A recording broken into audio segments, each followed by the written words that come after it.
샬롬, 주님의 이름으로 3월 25일 새아침 안부를 드립니다.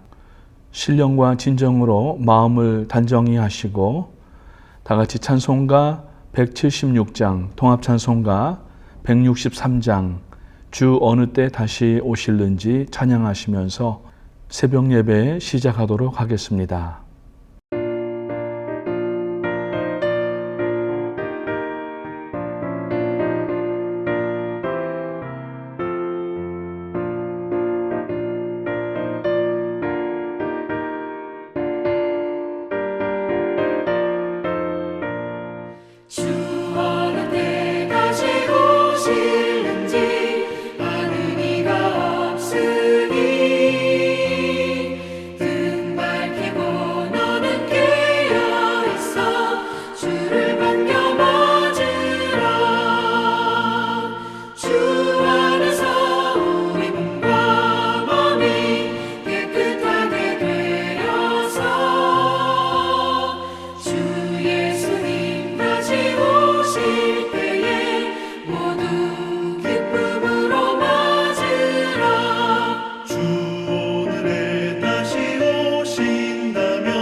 오늘 나누시는 말씀은 누가복음 21장 29절에서부터 38절까지 말씀 되겠습니다. 이에 비유로 이르시되 무화과 나무와 모든 나무를 보라. 싹이 나면 너희가 보고 여름이 가까운 줄을 자연히 아나니 이와 같이 너희가 이런 일이 일어나는 것을 보거든 하나님의 나라가 가까이 온 줄을 알라. 내가 진실로 너희에게 말하노니 이 세대가 지나가기 전에 모든 일이 다 이루어지리라. 천지는 없어지겠으나 내 말은 없어지지 아니하리라. 너희는 스스로 조심하라. 그렇지 않으면 방탕함과 술 취함과 생활의 염려로 마음이 둔하여지고 뜻밖의 그날이 덫과 같이 너희에게 임하리라. 이날은 온 지구상에 거하는 모든 사람에게 임하리라. 이러므로 너희는 장차 올 이 모든 일을 능히 피하고 인자 앞에 서도록 항상 기도하며 깨어있으라. 예수께서 낮에는 성전에서 가르치시고 밤에는 나가 감람원이라 하는 산에서 쉬시니 모든 백성이 그 말씀을 들으려고 이른 아침에 성전에 나아가더라. 우리는 지금 사순절을 지나고 있습니다. 오는 주일이면 종료주일을 맞이하게 되고 그리고 한 주간 고난 주간을 지나게 됩니다. 마지막 사순절 끝까지 예수 그리스도의 십자가의 사랑과 은혜와 또 고난을 기억하시면서 늘 경건과 또 말씀의 능력이 있는 삶으로 승리하시기를 주님의 이름으로 부탁을 드립니다. 이제 다가오는 종려주일에는 예수님께서 예루살렘 성에 입성하시게 됩니다. 예루살렘 주민들의 환영과 또 종려나무 가지를 들고 호산나 환호를 부르는 가운데 나귀를 타시고 예루살렘에 들어오십니다. 그러시면서 첫날에는 성전을 정화하시고 또 둘째 날에는 예루살렘의 멸망을 예고하시고 오늘 본문 말씀은 고난주간 수요일에 해당하는 내용의 말씀입니다. 예수님은 그 어려운 고난주간을 지나시면서도 낮에는 예루살렘 성전에서 많은 사람들을 가르치시고 밤에는 지금이야 잘 닦여진 길로 차를 타고 건너다니지만 당시에는 깊고 험한 돌짝밭인 기드론 골짜기를 힘겹게 건너셔서 동쪽에 있는 가파르고 또 거친 오르막을 기어 오르듯이 가까스로 오르셔서 산자락 어디엔가 몸을 의지하고 쉬셨을 것입니다. 그렇게 본격적인 고난을 당하기도 전에 주님은 이미 충분한 고난 가운데 계셨고 그런 와중에서도 당신의 안락함을 선택하지 아니하시고 따르는 제자들과 많은 사람들에게 기회가 있을 때마다 오늘 본문 34절 말씀처럼 너희는 스스로 조심하라고 하시면서 조심 또 조심을 당부하시는 것을 볼 수가 있습니다. 그 조심하라는 골자는 36절 말씀에 보니까 이러므로 너희는 장차 올 이 모든 일을 능히 피하고 인자 앞에 서도록 항상 기도하며 깨어 있으라는 것이었습니다. 주님의 이 당부의 말씀은 공생의 전체 사역 가운데 이 가르치심의 절정이 되는 그러한 말씀임을 우리가 알 수가 있습니다. 특히 예수님은 누가복음 21장에 들어오면서 예루살렘 성전이 무너질 것과 또 이스라엘이 환난 가운데 들어가는 징조를 말씀하십니다. 예루살렘이 군대에 에워싸이고 멸망을 당할 것을 예언하십니다. 이 예고는 1차적으로 역사상 실제적으로 예루살렘의 멸망을 가리키는 말씀인데 이는 주후 66년에서 70년 사이에 로마의 디도 장군이 이끄는 군대가 들어와서 주님의 예언의 말씀대로 오늘 6절 말씀처럼 돌 하나도 돌 위에 남지 않고 다 무너뜨려지느니라고 예언하십니다. 그리고 그 후에 이른바 3차 유대 로마 전쟁 주후 132년부터 135년까지 있었는데 그 전쟁 중에 있었던 코흐바의 반란 때 예루살렘은 남은 것마저도 철저하게 파괴되고 맙니다. 문자 그대로 돌 위에 돌 하나도 올려지지 않게 파괴되고 마는 것입니다. 이 멸망 이후 유대인들은 예루살렘을 떠나 유럽과 전 세계에 흩어져 디아스포라로 살다가 무려 약 1800년 후인 1948년 이스라엘 건국 때까지 예루살렘에 돌아오지 못하였습니다. 나라 없이 그 긴 세월을 유리하고 방황하였습니다. 그 원인은 주님께서 하신 말씀처럼 조심하지 않고 회개하지 않았기 때문에 그의 말씀을 듣지 않았기 때문인 것을 우리는 알 수가 있습니다. 그리고 2차적으로 예수님께서 말씀하신 이 조심해야 할 때는 단지 예루살렘의 멸망 때만은 아닙니다. 오늘 본문 10절에서 19절 이 내용은 병행구절을 이루고 있는 마태복음 24장과 마가복음 13장에 동일하게 기록된 종말의 내용입니다. 오늘 본문에는 지역적, 민족적인 예언의 말씀이고 마태복음 24장에는 우주적이고 지구적인 종말에 대한 예언이셨고 마가복음 13장에는 신앙적으로 또 사람들의 인성적으로 나타나는 종말의 내용들을 담는 것을 볼 수가 있습니다. 결국 이 마태, 마가, 누가복음의 예수님의 종말에 대한 예언은 결국 오늘날을 살고 있는 우리 모두에게 직접적으로 해당되는 말씀인 것입니다. 그래서 우리는 본문을 유대인들처럼 주님의 종말에 대한 예언의 말씀을 허투루 들으면 안 됩니다. 정말 조심해서 주의하고 말씀에 귀를 기울여야 할 것입니다.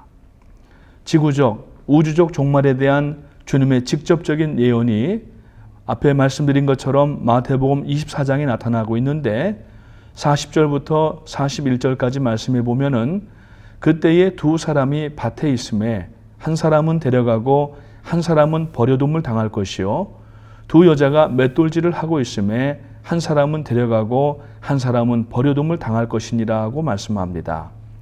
그래서 주님의 말씀은 깨어 있으라는 말씀입니다. 이 말씀은 단순한 예루살렘의 멸망만을 가리키는 것이 아니라 세상의 종말을 말씀하신 것을 오늘 우리는 누구나 알 수가 있게 됩니다. 그리고 문제는 그 때가 도둑이 언제 올지 모르는 것처럼 아무도 모르게 도래한다고 하는 것입니다. 그래서 늘 깨어 있으라고 주님은 당부하십니다. 영적인 잠에서 깨어나서 먼저 살피고 준비하고 기다리라는 말씀입니다.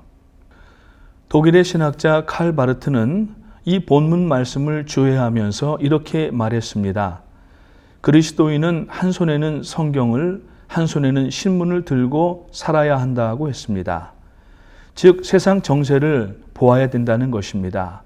그것은 정치나 사회나 문화를 살피자는 것보다도 지금 되어져가는 상황을 바라보면서 주님께서 예언하신 종말에 대한 내용들이 어떻게 지금 일어나고 있는지를 보라는 말씀입니다. 주님께서 마태복음 16장 2절과 3절에서 너희가 저녁에 하늘이 붉으면 날이 좋겠다 하고 아침에 하늘이 붉고 흐리면 오늘은 날이 굳겠다 하나니 너희가 천기는 즉 날씨는 분변할 줄 알면서 시대의 표적은 분별할 수 없느냐고 예수님께 다가와서 표적을 보이라고 비아냥거리던 바리새인과 서기관들을 향하여서 질책하시는 모습을 볼 수 있습니다. 주님께서 지금 깨어있으라고 하시는 말씀은 육신적인 잠보다도 영적인 잠을 이야기하고 있습니다. 그러면은 영적으로 깨어있으라는 구체적인 방법이 무엇입니까? 그것은 주님과 동행하는 것입니다. 늘 주님과 동행하는 사람이라면 주님이 다시 오시는 그날 밖으로 달려나가서 주님의 다시 오심을 놓치지 않고 반갑고 기쁘게 맞이하게 될 것입니다. 이날을 재림의 날 혹은 심판의 날이라고도 합니다. 이날은 영원한 생명으로 이어지는 날입니다.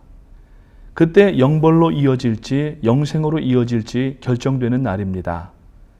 똑같이 밭에서 일을 하다가 한 사람은 구원을 받아 영생을 얻고 한 사람은 버림받고 심판을 당하게 되는 것을 말씀합니다. 시어머니와 며느리가 함께 맷돌을 갈고 있다가 한 사람은 들림을 받고 한 사람은 남겨짐을 받습니다. 구원받는 자에게 예수님의 재림이 말할 수 없이 기쁘고 반가운 날이지만 구원받지 못하는 사람에게는 그날이 가장 끔찍하기에 이를 데 없는 비극의 날이 될 것입니다. 이런 일을 대비하면서 늘 깨어있으라고 오늘 주님은 우리에게 당부하십니다. 환난이 닥치고 삶의 고통이 커지면 사람들이 술을 마셔서 망각하고 싶어 합니다. 코로나 기간에 들어오면서 주류 판매량이 오히려 더 늘었다고 합니다. 작년 9월 한국 기독일보에서 조사한 결과 비교적 보수 성향이 강한 한국교회 성도들 가운데에도 음주가 괜찮다고 대답한 사람이 무려 75%나 된다고 합니다. 물론 그 사람들이 다 음주를 한다는 대답은 아니겠지만은 그것을 얼라우하는 음주로 인하여서 세상의 고통과 고뇌를 이기려고 하는 그리스도인들이 있다고 하는 것은 상당히 충격적인 결과임에는 틀림이 없습니다. 모두 다 술에 취해서 흥청망청 살아가고 있습니다. 그래서 주님은 오늘 본문 34절 전반부의 말씀에서 너희는 스스로 조심하라. 그렇지 않으면 방탕함과 술 취함과 생활의 염려로 마음이 둔화해진다고 경고하고 계시고 그렇게 되지 않으면은 주님께서 다시 오실 때에 덫과 같이 임하리라고 후반부에서 말씀하고 있습니다. 그리고 그 상황은 35절 말씀해 보니까 이 날은 지구상에 거하는 모든 사람들에게 이 말이라고 말씀하시면서 그 한계와 대상을 분명하게 밝히시는 것을 볼 수 있습니다. 그리고 또 오늘 36절 말씀해 보니까 장차 올 이 모든 일을 피하고 인자 앞에 서도록 항상 기도하고 깨어 있으라고 성도들에게 알려주고 계십니다. 기도는 하나님과의 대화입니다. 기도는 하나님과의 사귐이며 동행입니다. 그래서 깨어 기도해야 됩니다. 우리가 영혼의 잠 가운데 묻혀 있으면 안 됩니다. 그래서 하나님 앞에 기도하고 또 경건한 삶을 이어가면서 하나님과의 그 사귐을 잃지 않고 늘 감당해 나가는 것을 하나님과 동행한다고 우리가 이야기할 수 있습니다. 종말은 개인적 차원과 우주적인 차원이 있습니다. 개인의 죽음은 누구도 예측할 수가 없습니다. 사람의 생명은 정말 아무도 모릅니다. 문자 그대로 인명은 제천 하나님께 달려 있습니다. 오늘 말씀을 통하여서 종말에 대해 다시 한번 생각할 수 있는 기회가 되시길 원하고, 그날이 언제 어떻게 다가올는지 아무도 모르기 때문에 오늘 우리는 주님께서 우리들에게 당부하시는 말씀처럼 항상 깨어서 기도하며 준비하고 기다리게 되시기를 주님의 이름으로 축복합니다. 영적인 잠에 빠지고 육신적인 술에 취해 흥청망청한다면은 오늘 하나님과 동행한다고 볼 수가 없고 그날도 우리가 기다리지를 못하게 되는 것입니다. 우리는 종말의 때 부끄러움 없이 마라나타 하면서 예수님의 다시 오심을 반가이 기뻐 맞으면서 달려나가야 될 것입니다. 그러기 위하여서는 우리가 지금부터 준비해야 됩니다. 그 준비는 내일부터가 아니라 바로 오늘 지금 이 시간부터 해야 될 것입니다. 왜냐하면 오늘 저녁이 될 수도 있기 때문입니다. 우리의 삶이 오늘 저녁에 끝날 수도 있고 주님이 오늘 밤에도 오실 수가 있기 때문에 아무도 이것을 둘 다 알지 못하기 때문에 오늘 지금 우리는 회개하고 깨어서 기도하면서 말씀으로 묵상하고 다시 오실 주님을 준비하는 지혜로운 성도가 되시기를 주님의 이름으로 축복합니다. 기도하겠습니다. 하나님 은혜와 사랑을 감사합니다. 오늘 저희들에게 누가복음 21장 말씀을 통하여서 이제 곧 오실 주님을 준비할 수 있는 마음을 주심을 감사를 드립니다. 자다가 깨어나게 하여 주시옵소서. 혹 저희가 지금 세상에 취하고 또 잠에 취하 있지 않는가 돌아보게 하시고 이제는 자다가도 깨어서 일어나서 하나님 앞에 다시 한번 이제 혼인잔치에 들어갈 신부로서 옷매무새를 다시 한번 단정히 하고 주님께서 우리들에게 입혀주신 의의 흰 세마포 옷을 입어서 준비하게 하시고 주님께서 이제나 저제나 오실런지 날마다 깨어 준비할 수 있는 저희가 되게 하여 주시옵소서. 저희가 하루를 시작하면서도 오늘 비가 올런지 전화기 앱을 열어서 순간순간 날씨를 체크하듯이 오늘 우리도 주님 다시 오시는 날에 대략의 상황을 분별할 수 있도록 우리의 신앙을 꼼꼼히 체크할 수 있는 믿음이 될 수 있도록 도와주시옵소서. 이제 주님 다시 오실 때에 우리는 참 기쁨으로 달려나아가 주님을 참 맞이하면서 주님 우리를 안아주시면서 착하고 충성된 종아, 내가 이 모든 일에 충성하였구나, 최선을 다하였구나 하시면서 우리를 맞아주시고 안아주시는 그 순간을 고대하며 기다릴 수 있도록 도와주시옵소서. 더 이상 정함이 없는 이 땅에 어떤 의미나 또 가치를 두지 않게 하시고 우리들의 가치의 주인공은 주님이심을 다시 한번 깨달아 오늘도 세상을 털어버리게 하시고 주님을 향하여서 전진하며 준비하는 믿음의 개인과 가정과 우리 교회가 될 수 있도록 인도하여 주시옵소서. 감사를 드리오며 예수님의 이름으로 기도하옵나이다. 아멘. 하늘에 계신 우리 아버지, 이름이 거룩히 여김을 받으시오며 나라가 임하시오며 뜻이 하늘에서 이룬 것 같이 땅에서도 이루어지이다. 오늘 우리에게 일용할 양식을 주옵시고 우리가 우리에게 죄 지은 자를 사하여 준 것 같이 우리 죄를 사하여 주옵시고 우리를 시험에 들게 하지 마옵시며 다만 악에서 구하옵소서. 나라와 권세와 영광이 아버지께 영원히 있사옵나이다. 아멘. 3월 25일 새벽 예배 모든 순서를 마쳤습니다. 이제 우리는 고난주간으로 들어갑니다. 예수님의 그 나를 위한 십자가의 사랑과 고난을 다시 한번 깊이 우리가 마음에 새기시면서 특별히 교회가 금식을 하며 지나고 있습니다. 금식 가운데 동참하시면서 주님의 고난을 남은 고난을 내 육체 가운데 채우는 지혜가 있게 되시고 그리고 우리들의 금식을 통하여서 어려운 이웃들을 돕는 마음으로 동참하시기를 바라겠습니다. 특별히 교회를 위해서 기도합니다. 담임 목사님과 또 원로 목사님과 교회 행정장로님들을 비롯하여서 모든 장로님들과 권사님들과 그리고 안수 집사님들과 성도님들을 위하여서 기도하시고 육체의 질고로 인하여서 고통당하시는 분들을 위하여서도 함께 기도하시기를 바라겠습니다.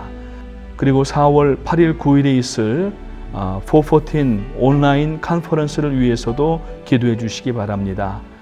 지금 많은 분들이 등록을 하고 있고 또 참가 신청을 하고 있는데 하나님 이번 기회를 통하여서 그동안 코로나 기간 동안에 정체되어 있던 이 사역이 다시 한번 시작되는 신호탄이 되게 하시고 414의 사역을 통하여서 그리스도의 피 묻은 복음이 온 세상 어린이들과 그 가족들에게 전파되는 귀한 기회가 되게 하여 주시옵소서.